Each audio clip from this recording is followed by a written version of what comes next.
Welcome to the Beyond Being Good series of videos. In this episode, I'm going to be speaking with you about how to create agreed behaviours as part of your high-performing team's approach to being successful and being the leader that you wish to be.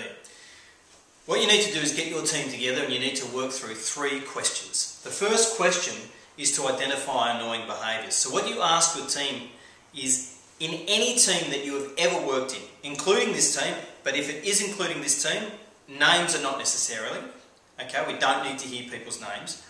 What behaviours have annoyed you in the past because you believe that they have detracted from the team's ability to achieve high performance? What behaviours at any time in the past have you experienced that you believe have detracted from the team's ability to achieve high performance? And collect the team's answers. Now, most teams' responses will be somewhere between 5 to 10 sorts of responses, and a normal response includes usually something like people say they're going to do something and then not doing it. Things like people loafing on other team members and not contributing and inputting to the team's success. So there are a couple of examples that are very, very common with the teams that I've worked with. The second question is about identifying your helping behaviours. So after you've identified your annoying behaviours, you ask the question, well, what behaviours will we adopt that are going to help us to make sure that we are a high-performing team and also enable us to avoid those annoying behaviours that we've just identified? And once again, have the conversation, and you'll very easily find that you'll be able to get somewhere between 5 to 10 responses again. Very clear, explicit behaviours.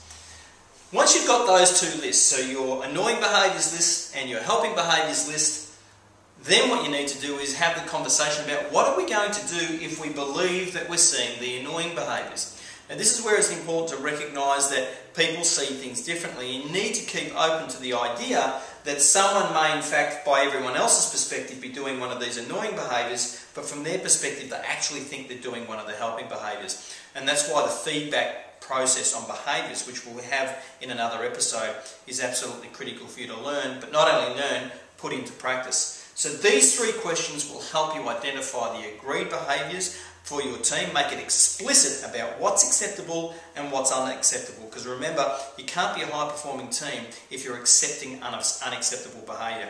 So this series of 3 questions will help you determine what is acceptable and what isn't, and then what you're going to do if you identify the unacceptable behaviours, which is fundamentally you're going to have a conversation about. And we'll spend a bit more time in another episode delving into that a little bit more. So once again, use these techniques, use these 3 questions to help you move beyond being good as a leader, and I look forward to working with you next time.